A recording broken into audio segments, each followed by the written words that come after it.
Well, now I want to introduce Brian Bollinger of Best Models.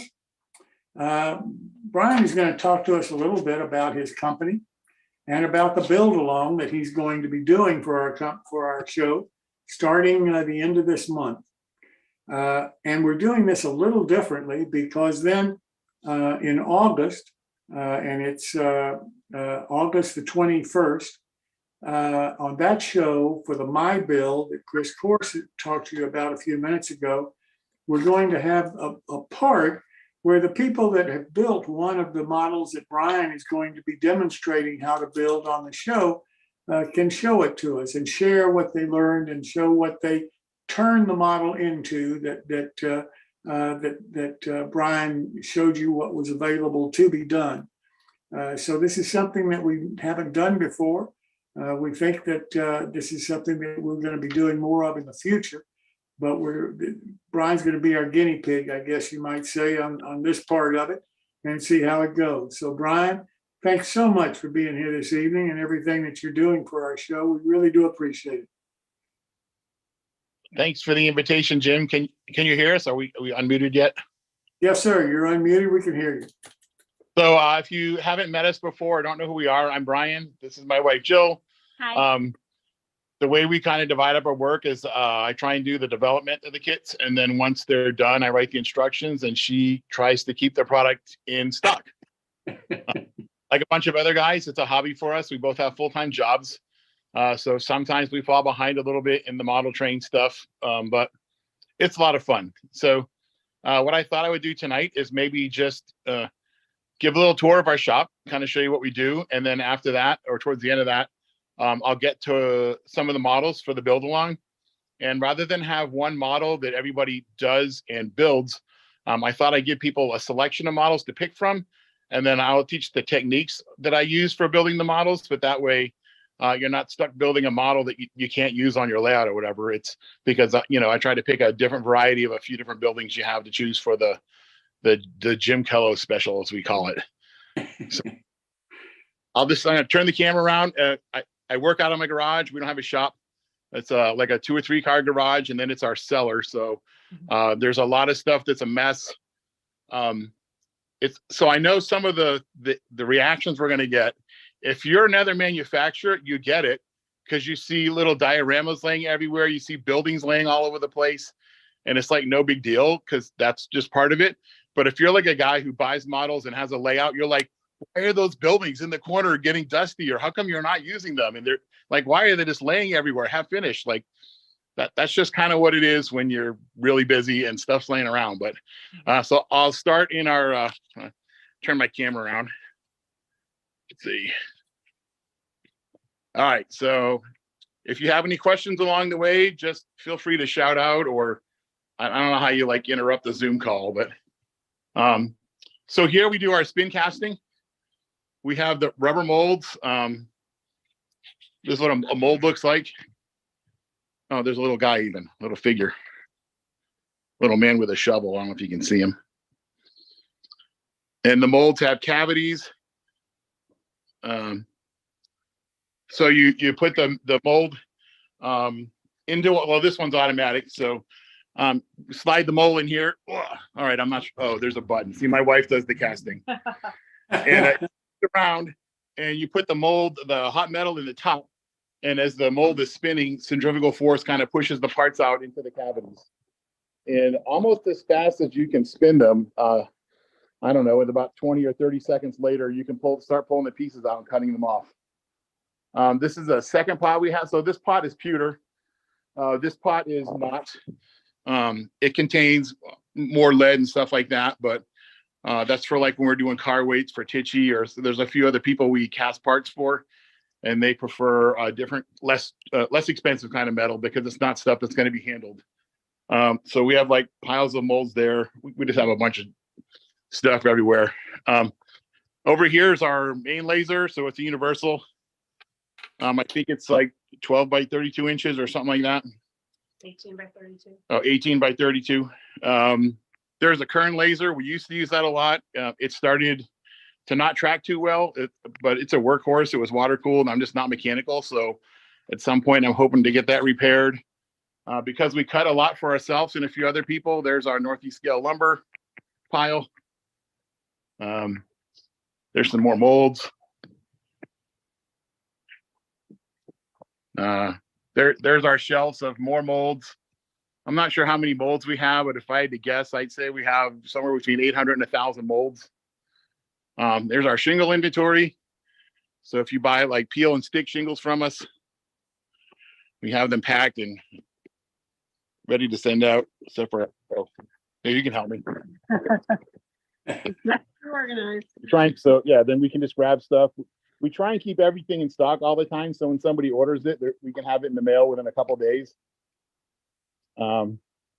There's our line of like just the basic kits kind of on the shelf.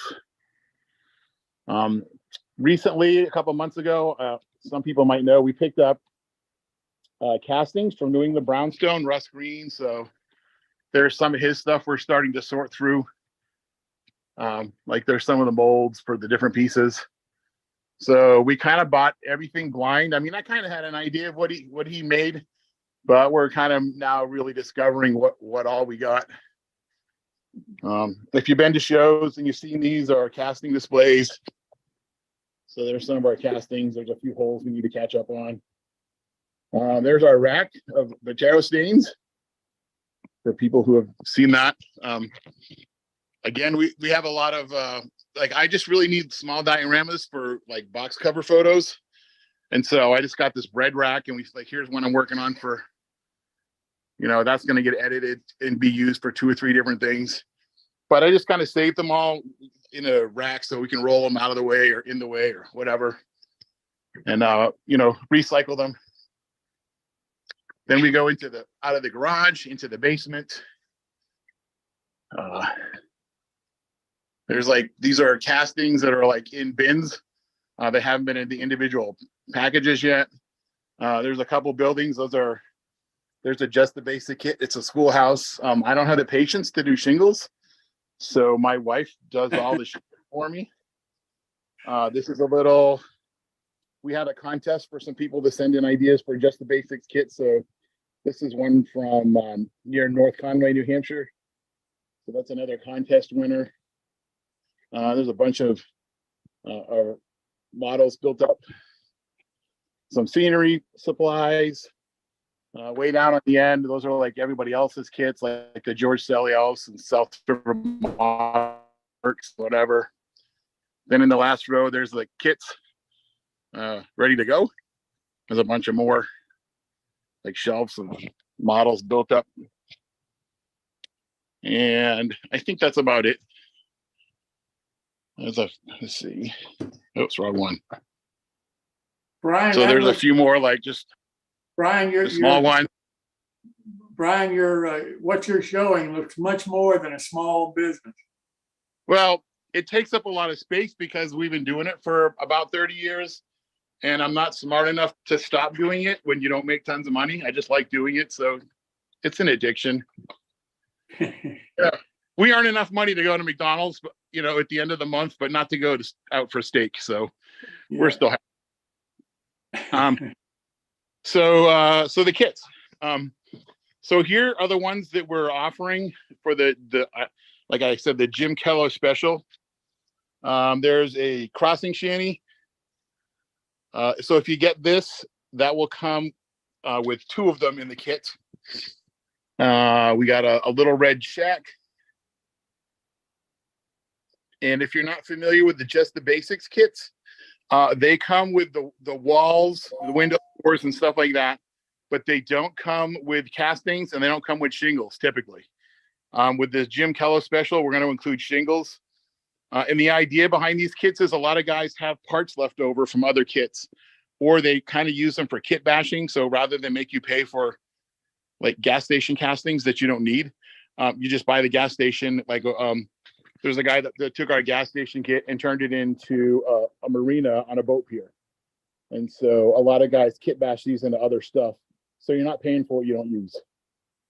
And they're cheap. It's $20 for a kit. So there's not a lot of those right now. There's a small stable. So that's another option for something.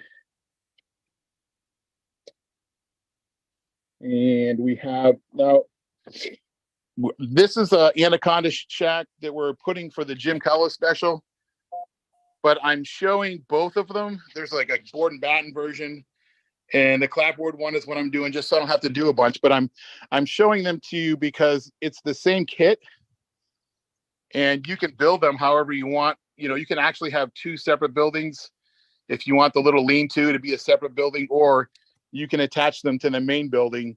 So that particular kit's a little versatile in the way that you set it up. Then I have a Whitehaven shack. I don't know. I think it was a chicken coop or something at one time in its life. And then the last thing is for people that need a little flag stop. We have a little station here. And if you've been on my Facebook page, then you'll know that the little red flag on the top of that was supposed to be green. So I changed it so on the website it's correct, but I haven't gone back and repainted it. You know, I ask for help while I'm building models and nobody says anything. And then when you're done, everybody tells you what you did wrong, but that's normal. I think that's about it. If you go to, there's a link. What? Oh, flip it back to me. Okay. Well, no, I'm not done yet. So if you go to the Jim Cullo website page, there'll be a link to where you can buy these things on our website. There's a few things I talk about for things I use. So this is just a plastic bag, and I filled it with BB bullets. You can fill it with sand or whatever you want. But we use this so when you're gluing a roof down, you can place it on the roof of the model. So some of the stuff I've listed, I'm just showing you here, like how we use it.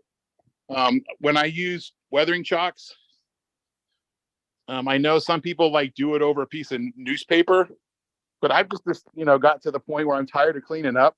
So I bought these plastic containers. So when I weather a model, I weather it right over the container, and all of the chalk and stuff falls back into the container. So that saves me. It takes up a little more space on your shelf, but it saves me from having to clean up all the time. And so for me, time is a commodity as well. So I guess that's about it, unless anyone has any questions or anything like that.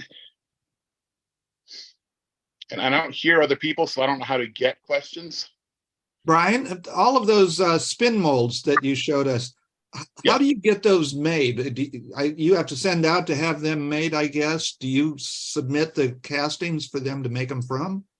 Yeah, so we actually have a vulcanizer, but the molds, they cost a certain amount of money, and we've never used it. There's a guy in Rhode Island. His company is called Frankie the Mold Maker. His name is Frankie, and he makes molds. That's all he's done for, I don't know, like 60 or 70 years.